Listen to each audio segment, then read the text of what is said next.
जय श्री राम दोस्तों। हमारी आज की कहानी है पिता का अपमान।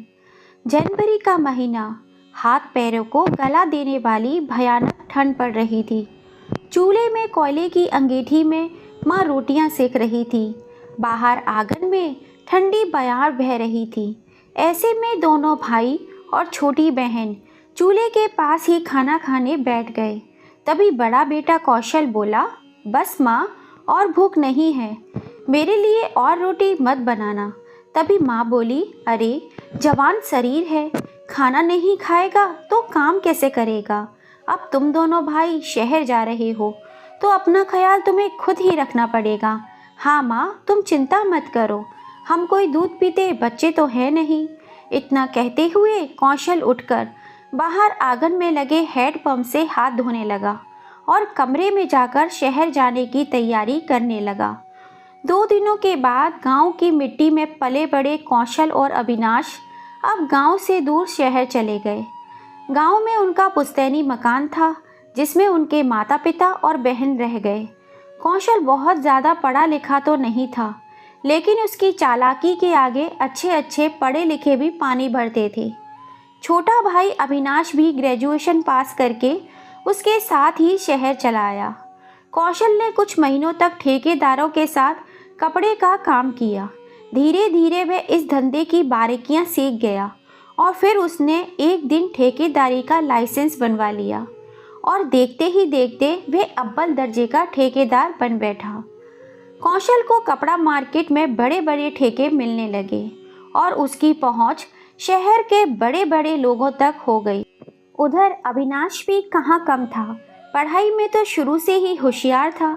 शहर आकर उसने ट्यूशन पढ़ाने का काम शुरू कर दिया और धीरे धीरे उसे ऐसी सफलता मिलने लगी कि उसने अपना एक इंस्टीट्यूट खोल दिया जिसमें वह अच्छा कमाने लगा था।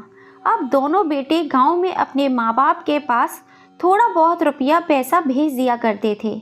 अपने दोनों बेटों को अपने पैरों पर खड़ा देख बनवारी जी का सीना गर्व से चौड़ा हो जाता था। अब उन्होंने बड़े चाप से अपने बड़े बेटे के लिए रिश्ता ढूंढना शुरू कर दिया। एक जगह बात भी बन गई। लड़की बहुत ही संस्कारी थी।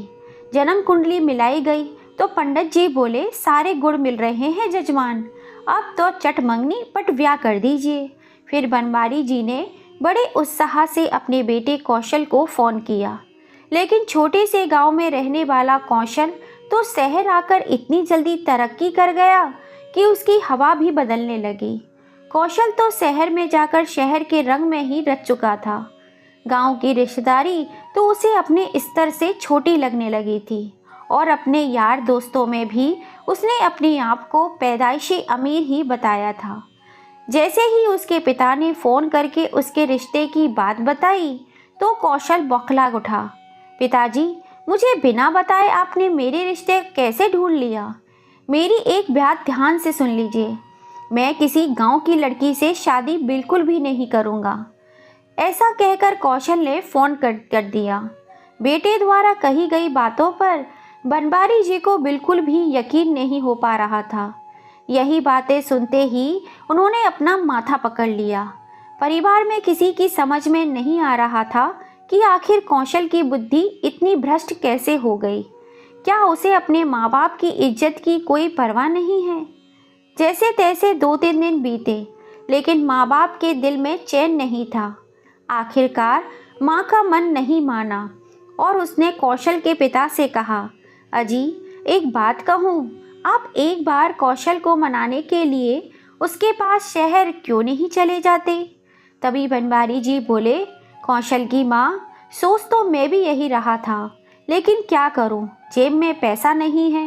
वैसे उम्मीद तो नहीं है, लेकिन फिर भी 2-4 दिन रुक कर देख लेता हूँ, क्या पता बच्चे पैसा भेज ही दें। अजी थोड़े बहुत रुपए तो मेरे पास पड़े हैं, मेरी मानो तो आप कल सुबह की गाड़ी से ही शहर के लिए निकल जाओ। फिर बनवारी जी बोले, तुम नहीं मानोगी, ठीक है, कल शनिवार है, कल मैं बच्चों से मिलने के लिए चला जाता हूँ। ब्रह्म मुहूर्त में उठकर बनवारी जी ने स्नान किया और सुबह की बस से कौशल से मिलने शहर चले गए। उधर कौशल ने अपने यार दोस्तों को बताया हुआ था कि वह तो बड़े धनवान परिवार से है और उनके घर में बहुत से नौकर चाकर काम करते हैं। अपने छोटे भाई अविनाश को भी उसने यही समझाया हुआ था कि कोई पूछे तो ऐसा ही कुछ बताया करो, लेकिन कौशल नहीं जानता था कि जब इंसान की पोल खुलती है तो लोगों का विश्वास उठने में जरा भी देर नहीं लगती। कौशल ने जो पता बताया हुआ था उसी पते को पूछते पूछते बनवारी जी उसके दफ्तर पहुंच गए। बाहर बैठे चौकीदार से जब बनवारी जी ने पूछा कि क्या कौशल यहीं रहता है, तो गार्ड ने पूछा आप कौन हैं और साहब को कैसे जानते हैं। तो बनवारी जी बोले मैं उसका पिता हूँ, लेकिन वे कहीं दिखाई नहीं दे रहा। तो उसकी बात सुनकर गार्ड ने उन्हें गौर से देखा, लेकिन उसे यकीन नहीं हो रहा था कि यह साहब के पिता हैं, और फिर बोला कि साहब कहीं मीटिंग में गए हैं, मैं अभी उन्हें फ़ोन करके आपके आने की बात बता देता हूँ। फिर बनवारी जी ने उससे पूछा कि अविनाश तो होगा घर पर, तो उसे बुला दो। तो उनकी बात सुनकर चौकीदार बोला अरे बाबूजी, यह उनका घर नहीं है, यह दफ्तर है। साहब तो अपने छोटे भाई के साथ पीछे की बिल्डिंग में रहते हैं, चलो मैं आपको छोड़ देता हूँ। ऐसा कहते हुए गार्ड ने बनवारी जी का हाथ से उनका बैग लिया और उनके साथ बिल्डिंग की ओर चल पड़ा। थोड़ी ही देर में वे दोनों उनके फ्लैट के बाहर पहुंच गए। गार्ड ने घंटी बजाई तो अविनाश निकल कर आया। अचानक अपने पिता को दरवाजे पर देखकर वह बहुत ज्यादा खुश हो गया। उसने पिता के पैर छुए और गार्ड से बैग लेकर अंदर चलने को कहा। फ्लैट के अंदर पहुंचते ही बनवारी जी की आंखें चुंधिया सी गईं, क्योंकि उन्होंने इतना आलीशान घर कभी अपने जीवन में पहली बार ही देखा था। अविनाश ने पिताजी को बिठाकर चाय पानी दिया और उनसे आने का कारण पूछा, तो बनवारी जी ने उसे सारी बात बताई, लेकिन अविनाश अपने बड़े भाई के मामले में कुछ नहीं कर सकता था। फिर बोला पिताजी आप अभी आराम करो। बनवारी जी घर की हर एक चीज को बड़े ही गौर से देखने लगे और फिर अलग अलग चीजों को उठाकर पूछते हैं कि यह तो बड़ा ही महंगा होगा ना बेटा। तो फिर अविनाश हंसते हुए कहने लगा पिताजी नहीं, कुछ खास महंगा नहीं है। रात के 8 बज चुके थे। बनवारी जी ने अविनाश से पूछा कि कौशल अभी तक आया क्यों नहीं। तो अविनाश ने बताया एजेंट का काम होता है, इसलिए अक्सर देरी से ही आते हैं। ऐसा कहते हुए वे रात के भोजन की तैयारी में लग गया। तो फिर बनवारी जी ने अपने बैग में से माँ के हाथ के बने पकवान अविनाश को दिए और कहा तेरी माँ ने ये देसी घी की पिन्नियाँ बना कर दी हैं, तुम दोनों को बहुत पसंद है ना। तो अविनाश बड़े अनमने ढंग से थैला पकड़ते हुए कहने लगा क्या पिताजी, आप भी खामाखा गांव से इतना बोझ ढोकर ले आए, अब हम लोग ये चीजें नहीं खाते हैं। अविनाश की बात सुनकर पिता का चेहरा फीका पड़ गया। उसकी बातों से ऐसा लग रहा था जैसे बेटों का गांव से अब नाता ही बिल्कुल टूट गया हो। बेटा मैंने तो मना भी किया था, लेकिन तुम्हारी माँ है ना, अपने बच्चों की उसे बड़ी ही चिंता रहती है कि शहर में ये सब चीजें कहाँ मिलती होंगी, इसलिए ले आया। इतना कहकर बनवारी जी कपड़े बदलने चले गए। बनियान और धोती पहनकर बरामदे में टहलने लगे। जब अविनाश ने अपने पिता को इस हालत में देखा तो वह तुरंत दौड़ा दौड़ा आया और कहने लगा पिताजी आपने ये क्या कपड़े पहन लिए हैं, यह शहर है, आपका गांव नहीं है। आप अभी के अभी अंदर आइए, अगर किसी ने देख लिया तो कहेगा ना जाने कौन गवार और देहाती को फ्लैट दे में ठहराया हुआ है। अविनाश की बात सुनकर बनवारी जी से रहा नहीं गया और वह बोले तो क्या हुआ बेटा, गवार या देहाती कह देगा तो इसमें मेरी शान तो नहीं घटेगी ना। हम लोगों ने तो जीवन भर मेहनत मजदूरी करके तुम्हें पाल पोस कर बड़ा किया है, और आज तुम 2 पैसे क्या कमाने लगे, तुम्हें अपनी शान की इतनी परवाह हो गई। यह कहकर बनवारी जी कमरे में आ गए। कमरे में पहुंचते ही अविनाश ने उनके बैग में से उनका कुर्ता पजामा निकाल कर दिया और बोला पिताजी आप तो ऐसे ही नाराज हो रहे हैं, आप यह कपड़े पहनो और इत्मीनान से टहलो, थोड़ी देर में भैया भी आ जाएंगे, और यदि उन्होंने यह सब कुछ देख लिया तो आपके साथ साथ आज मेरी भी खैर नहीं थी। अच्छा, तो अब मुझे मेरे बेटे का डर दिखाएगा? देख बेटा, तुम्हारी तरह पढ़ा लिखा तो नहीं हूँ, लेकिन फिर भी हूँ तो तुम्हारा बाप, और इस रोक टोक को मैं आज के बाद सहन नहीं करूँगा। यह बात सुनकर अविनाश को अपनी बातों पर शर्म आने लगी। वह बोला, गलती हो गई पिताजी, चलो छोड़ो इन बातों को, आप हाथ मुंह धो लो, मैं खाना लगाता हूँ। बनवारी जी हाथ मुंह धोकर बाथरूम से बाहर आए तो पूछने लगे, बेटा इस घर में मंदिर कहाँ पर है? मुझे संध्या पूजन करना है। तो अविनाश बोला, पिताजी वहाँ सामने वाला पर्दा हटाइए। जैसे ही बनवारी जी ने पर्दे को हटाया तो सड़क के दूसरे किनारे पर एक विशाल मंदिर नजर आ रहा था। तो बनवारी जी ने पूछा, बेटा क्या तुम घर में पूजा पाठ नहीं करते हो? नहीं पिताजी, यहीं से हाथ जोड़ लेते हैं, इतना तो समय भी नहीं मिलता। फिर बनवारी जी ने कहा, बचपन से तुम्हें हमने यही सिखाया था कि सुबह नहा धोकर सबसे पहले भगवान की पूजा करनी चाहिए, लेकिन शहर में आकर तुम्हारी बुद्धि तो एकदम भ्रष्ट हो गई है। उसी समय अविनाश ने फ्रिज का दरवाजा खोला तो फ्रिज में दूर से ही बनवारी जी को अंडे रखे नजर आ गए। उसी समय उनके मुख से निकला, हे भगवान, मेरा तो धर्म ही भ्रष्ट हो गया, अब तुम लोग अंडे भी खाते हो? मैं तो इस घर में भोजन का एक निवाला भी नहीं खाऊंगा। यह बात सुनते ही अविनाश परेशान हो गया। उसने फटाफट से अंडे उठाकर बाहर फेंक दिए और फिर अच्छी तरह हाथ मुंह धोकर आ गया और बोला, पिताजी मैंने सब कुछ फेंक दिया है, अब तो खाना खाइए ना। तभी बनवारी जी बोले, तुम लोग शहर में आकर अपनी मर्यादा ही भूल गए हो। अपने धर्म के संस्कार में रहना एक अच्छे इंसान की पहचान होती है। रात के 11 बज चुके थे, लेकिन कौशल अभी तक घर नहीं पहुंचा था। जब बनवारी जी ने उसके बारे में पूछा तो अविनाश ने बताया कि भैया तो कभी कभी 2 बजे तक घर पहुंचते हैं और ज़्यादा देर हो जाए तो ऑफिस में ही रुक जाते हैं। फिर बनवारी जी ने कहा, क्या वह दारू भी पीता है? इस बात पर अविनाश की नज़रें नीचे झुक गईं और फिर बात पलटते हुए बोला, आप खाना खा लीजिए, ठंडा हो जाएगा। टेबल पर लगाऊं या बिस्तर पर खाएंगे? तभी बनवारी जी ने जवाब दिया, बेटा मैंने सोचा था कि बहुत दिनों के बाद बेटों से मुलाकात हो रही है तो एक साथ बैठकर ही भोजन करेंगे, लेकिन तेरे भाई को तो अपने पिता से मिलने की फुर्सत भी नहीं है। मेरे लिए रसोई घर में ही चटाई बिछा दे, मैं यहीं बैठकर 2 फुलके खा लूँगा। अविनाश ने तुरंत वहाँ चटाई बिछाकर अपने पिताजी के लिए गर्मा गर्म भोजन परोस दिया। फिर बनवारी जी बोले, बेटा खाना तो तूने बहुत ही अच्छा बनाया है, चलो इतना तो सीख ही लिया तूने। तो अविनाश बोला, पिताजी खाने लायक तो बना ही लेता हूँ। फिर बनवारी जी ने कहा, अविनाश बेटा मेरी कौशल से बात तो करवाना।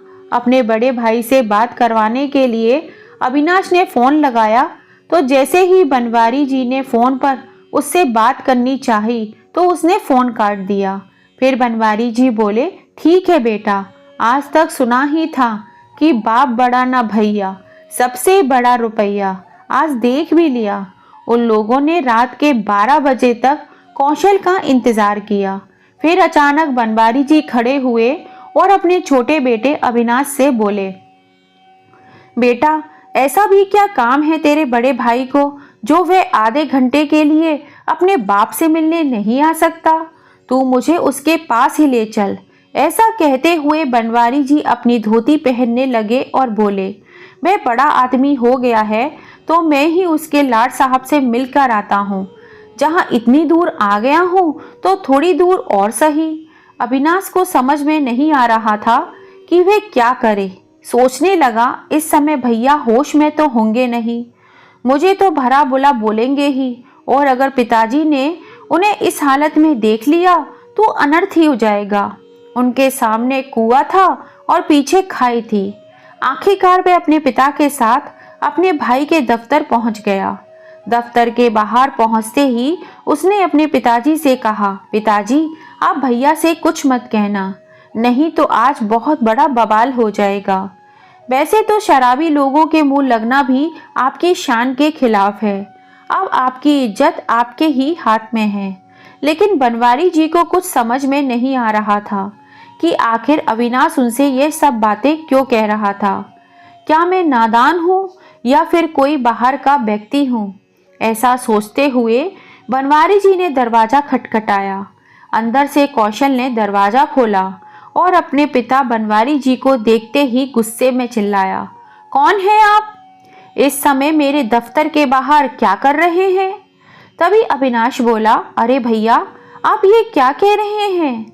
पिताजी गांव से आपको मिलने के लिए ही तो आए हैं। पिताजी? अरे किसके पिताजी हैं ये? हमारे पिताजी तो गांव के सबसे रईस व्यक्ति हैं। यह गवार मेरा पिता नहीं है। मुझे तो लगता है शराब मैंने पी है और नशा तुझे हो गया है। कौशल को ऐसी स्थिति में देखकर बनवारी जी का गुस्सा साथ में आसमान पर चढ़ गया। उन्होंने कड़कती आवाज में बोला, अरे बेशरम, शराब का नशा इतना हो गया है कि अपने बाप को भी नहीं पहचानता। उनकी जोरदार आवाज़ सुनकर अंदर से दो और नौजवान बाहर दरवाजे पर आ गए और अविनाश से पूछने लगे, कौन है ये बुढ़ा गवार और रात में ठेकेदार साहब को परेशान क्यों कर रहा है? उनकी यह बात सुनकर बनवारी जी को और गुस्सा आ गया और वह बोले, क्या तुम्हारे माँ बाप ने अपने बड़ों से बात करने की तमीज़ नहीं सिखाई? अपने पिता तुल्य इंसान से ऐसी अभद्र भाषा से बात करते हो? पर तुमसे क्या शिकायत, जब अपना ही सिक्का खोटा हो तो दूसरों से क्या कहना। दरअसल कौशल के यार दोस्तों को तो यही मालूम था कि उसके घर वाले बहुत ही रईस हैं, इसलिए उन्होंने सोचा यह शायद कौशल के नीचे काम करने वाला कोई मजदूर होगा। उन्होंने कौशल से कहा, सर, इस मजदूर का जो भी हिसाब किताब है करके इसे चलता करो, हमारा मजाक किरकिरा हो रहा है। फिर कौशल ने कहा, अरे तुम्हें तो पता है यह लोग काम धाम तो करते नहीं हैं और पैसे मांगने आ जाते हैं, निकल जाओ यहाँ से। यह सुनकर बनवारी जी गुस्से से आग बबूला हो गए और बोले, नालायक, बेशर्मी की भी हद होती है। 4 पैसे क्या आ गए तेरे पास, अपनी औकात ही भूल गया। इतना सुनने की देर थी कि कौशल गुस्से में तमतमा हुआ अंदर गया और 1-1 लाख रुपए की 2 गड्डियां लेकर अविनाश के हाथ में थमाते हुए कहा, यह लो और दफा कर दो इन्हें मेरे सामने से। ऐसा कहकर जैसे ही दरवाज़ा बंद करने लगा तो बनवारी जी ने उसका गिरेबान पकड़ लिया और बोले, लालत है तेरे जैसे इन नोटों पर, तू बड़ा आदमी तो बन गया, लेकिन एक बात कान खोल कर सुन ले, आज से ना तू मेरा बेटा है और ना ही मैं तेरा पिता हूँ। ऐसा कहते हुए उन्होंने अविनाश के हाथ से वो नोटों की गड्डियाँ छीनी और कौशल के चेहरे पर दे मारी और सीधा फ्लैट की ओर निकल गए। अविनाश भी पीछे पीछे चल दिया। घर जाते ही अपना सामान पैक करते हुए बोले, बस अविनाश बेटा, अब मैं इस नर्क में एक पल भी नहीं रहूँगा। फिर अविनाश बोला, पिताजी, इसलिए मैंने आपको वहाँ जाने से मना किया था। उनकी ऊंची सोसाइटी के लोगों में उठना बैठना है और पैसा अच्छे अच्छों को बदल कर रख देता है। लेकिन पिताजी, आप इस समय घर छोड़कर मत जाइए, सुबह होते ही मैं आपको बस में बिठा दूंगा। बनवारी जी को खुद पर ही बहुत ज़्यादा गुस्सा आ रहा था कि आखिर मैं यहाँ आया ही क्यों और अब जाकर अपनी पत्नी को क्या जवाब दूंगा। यह सोचकर बनवारी जी फूट फूट कर रोने लगे। फिर अपने पिता को सहारा देते हुए अविनाश ने कहा, पिताजी, शराब पीकर आदमी विवेक खो देता है, देखना भैया को अपनी गलती का एहसास ज़रूर होगा। फिर बनवारी जी बोले, आज से मेरा और उसका नाता खत्म हो गया है। तेरे कहने पर मैं रात में यहाँ रुक गया हूँ, लेकिन सुबह होते ही मुझे 6 बजे की बस में बिठा देना। अविनाश ने सोचा, चलो पिताजी अभी तो मान गए हैं, सुबह तक क्या पता उनका गुस्सा कुछ कम हो जाए। इसके थोड़ी देर बाद वे दोनों सो गए। रात भर बनवारी जी करवट ही बदल रहे थे। सुबह 5 बजे बेल बजी तो अविनाश की नींद खुली। उसने गेट खोला तो कौशल दरवाजे पर खड़ा था। दोनों भाई अंदर आ गए। बनवारी जी की नींद तो पहले से ही खुली हुई थी। वह नहा धोकर अपने गांव जाने की तैयारी कर रहे थे। भाई, पिताजी कहाँ हैं? कौशल ने अविनाश से पूछा तो उसने कहा, भैया आपने जैसा रूप कल उन्हें दिखाया है, आपको क्या लगता है कि अब वे यहाँ रुकने वाले हैं? वह अपने गांव जाने की तैयारी में लगे हुए हैं। तब कौशल ने कहा, अविनाश कल शराब के नशे में पिताजी को ना जाने क्या क्या कह दिया। मुझे ऐसा नहीं करना चाहिए था। अब मेरी समझ में नहीं आ रहा कि मैं पिताजी से किस मुंह से बात करूं। फिर अविनाश ने कहा, जब आपको मालूम पड़ गया था कि पिताजी आए हुए हैं तो कल इतनी शराब पीने की क्या ज़रूरत थी? पिताजी पहली बार यहाँ आए थे और आपने उन्हें इतना अपमानित कर दिया। फिर कौशल बोला, मुझे पूरी तरह से याद तो नहीं है कि मैंने क्या किया है, क्योंकि मुझे तो होश ही नहीं था। तो अविनाश बोला, भैया आपके साथ साथ आपके दोनों साथियों ने भी पिताजी का बहुत बुरा सलूक किया। मुझे तो आपकी आदतों का पता है, लेकिन पिताजी को यह सब मालूम नहीं था। अभी बनवारी जी पूजा पाठ करके बाहर निकले ही थे कि कौशल उनके सामने पहुंचा और पिताजी के पैर छूकर जैसे उनको प्रणाम करने लगा तो बनवारी जी उसे घूरते हुए कहने लगे, आप कौन हैं? मैंने आपको पहचाना नहीं। यह सुनकर कौशल का चेहरा शर्म से लाल हो गया। उसने अपने पिता के पैर पकड़ लिए और बोला, पिताजी कल मुझसे मेरी ज़िंदगी की सबसे बड़ी गलती हो गई। मैंने नशे में ना जाने आपको कितना भला बुरा कह दिया। इसके लिए मैं आपसे माफ़ी मांगने आया हूँ। बनवारी जी बोले, ठेकेदार कौशल, बहुत घमंड है ना तुझे अपने पैसों का। बस इतना समझ ले कि कल रात को तेरा बाप बनवारी सदा के लिए मर गया है। अब तेरा मेरा कोई संबंध नहीं है। मैं गरीब ज़रूर हूँ, लेकिन तुझ जैसे शराबी से कहीं ज़्यादा इज्जत है मेरी। दूर हो जा मेरी नज़रों से नालायक। अब मेरा बेटा केवल एक ही है। ऐसे नालायक बेटे का होना या ना होना एक समान है। बनवारी जी की ऐसी कठोर ज़रूर थी बातें, लेकिन उनमें भी कौशल को अपनापन दिख रहा था। वह पिता के पैरों में गिरते हुए बोला, पिताजी आपने इस नालायक बेटे को सुधरने का केवल एक आखिरी मौका दे दीजिए। अगर दोबारा मुझसे ऐसी गलती हुई तो आपका जूता और मेरा सर होगा। अविनाश इस बात का गवाह है। आज कौशल अपने पिता के सामने सर झुकाए ऐसे खड़ा था जैसे उनके जैसा आज्ञाकारी पुत्र आज तक कभी पैदा ही नहीं हुआ हो। बनवारी जी ने चाय पी और अविनाश से पूछा, सच बताना अविनाश, यह कमरा किसका है? तो अविनाश ने कहा, यह कमरा मैंने किराए पर लिया है। भैया तो अक्सर अपने काम से बाहर रहते हैं। फिर बनवारी जी ने कहा, फिर ठीक है, मैं आज घर वापस नहीं जाऊंगा। इस बेशरम को तो घर की इज्जत का ख्याल नहीं है, लेकिन मैं आज ही घर लौट गया तो आस पड़ोस में क्या जवाब दूंगा। अविनाश अपने पिता की यह बात सुनकर बहुत खुश हो गया। उसे मालूम था जैसे जैसे समय बीतेगा पिता की नाराजगी दूर होती जाएगी। कौशल चुपचाप दूसरे कमरे में चला गया। उधर अविनाश ने नहाने के बाद सबके लिए नाश्ता बनाया, लेकिन कौशल की पिताजी के सामने आने की हिम्मत नहीं हो रही थी। अविनाश ने जानबूझकर कौशल को आवाज़ लगाते हुए कहा, भैया नाश्ता तैयार है, पिताजी आपका इंतज़ार कर रहे हैं। कौशल चुपचाप सिर झुकाए उनके सामने आकर बैठ गया और नाश्ता करने लगा। आज तीनों ने एक साथ बैठकर भोजन किया। अविनाश ने आज छुट्टी कर ली थी और कौशल के ऑफिस जाने के बाद वह पिताजी को बाहर घुमाने ले गया। अपनी माँ और छोटी बहन के लिए कुछ कपड़े खरीदे। इसके बाद दोनों घर वापस आ गए, लेकिन जैसे ही घर पहुँचे बनवारी जी की हैरानी का ठिकाना ना रहा, क्योंकि आज कौशल ने ही दोपहर के भोजन की व्यवस्था की थी। वह ऑफिस से जल्दी ही घर आ गया था। बनवारी जी देखकर हैरान थे कि एक शराबी में इतनी जल्दी बदलाव कैसे आ गया। जैसे ही वे बैठक की ओर गए, उन्होंने देखा दो युवक वहीं बैठे हुए थे।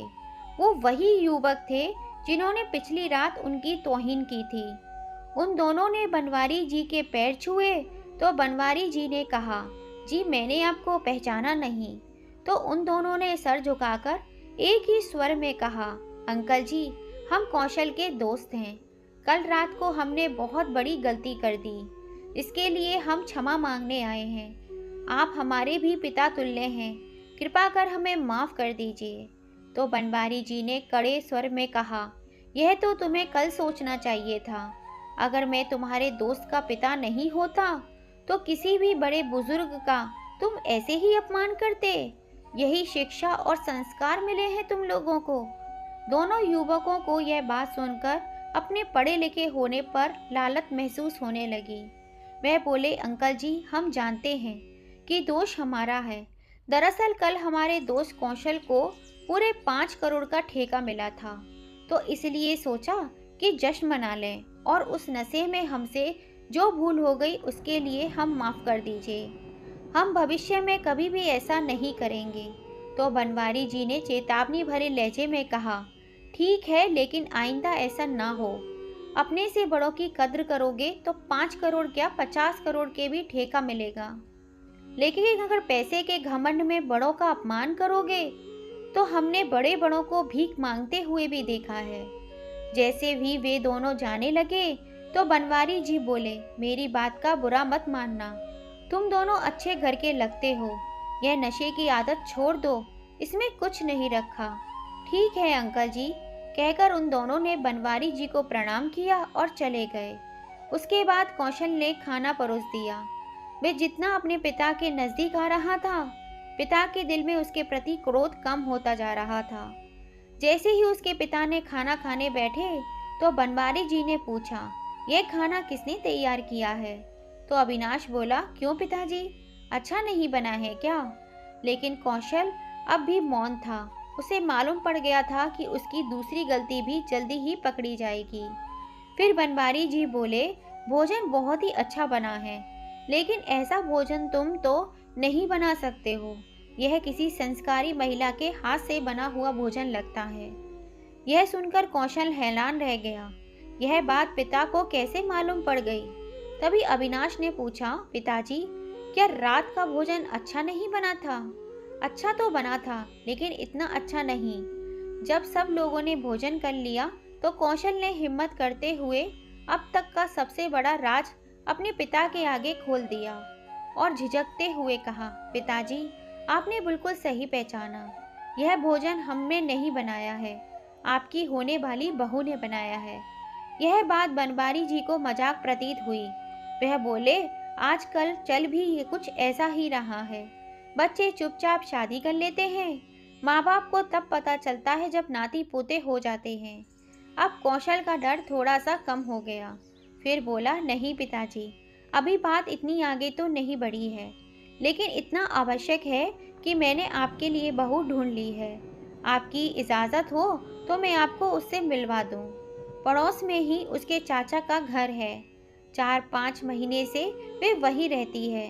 वैसे तो गांव में ही रहने वाली है और उसके भाइयों से आप आज ही मिल चुके हैं। फिर बनवारी जी अपनी नाराज़गी जताते हुए बोले, जो अपनी मन मर्जी का मालिक हो, जिसके लिए माँ बाप का होना या ना होना बराबर ही है, उसने रिश्ता भी ऐसे ही लोगों के घर में किया होगा। फिर अविनाश बोला, पर पिताजी, आप भी तो भैया के लिए रिश्ता ढूंढने की बात ही तो कर रहे थे, तो एक बार देख लीजिए, क्या पता आपको पसंद ही आ जाए। बनवारी जी को यह बात ठीक लगी और मन ही मन सोचा कि आजकल के बच्चों का कुछ भरोसा तो है नहीं। अगर मैंने ना भी कर दी तो उन्होंने फिर भी शादी कर ली तो बेइज्जती तो हमारी ही है। फिर बनवारी जी ने कहा, पहले इससे कहो कि जन्म कुंडली मिलवाई जाएगी, फिर बात आगे बढ़ेगी। लेकिन मुझे हैरानी है कि इसके भाई ऐसे शराबी को देखकर भी अपनी बहन की शादी इससे करवाना चाहते हैं। खैर, उनकी मर्जी। इतना सुनकर कौशल की सांस जो अब तक अटकी हुई थी, दिल तक पहुंच गई। फिर कौशल ने अपने पिता को लड़की की फोटो दिखाई। बनवारी जी को लड़की जानी पहचानी सी लगी। जब उन्होंने लड़की के बारे में सारी जानकारी पूछी तो बनवारी जी की खुशी का ठिकाना ना रहा, क्योंकि संयोग से इसी लड़की के रिश्ते की बात वह कौशल के लिए कर रहे थे। बनवारी जी भी एक हफ्ते से इसी रिश्ते को लेकर परेशान थे। घर का तनावपूर्ण माहौल अचानक से हंसी खुशी के माहौल में परिवर्तित हो गया। बेटे को बिना कुछ बताए आगे की बात अब मैं खुद ही संभाल लूंगा, ऐसा कहते हुए बनवारी जी दिल में ढेर सारी खुशी लिए गांव के लिए निकल गए। गांव पहुंचकर उन्होंने अपनी पत्नी को सारी बात बताई।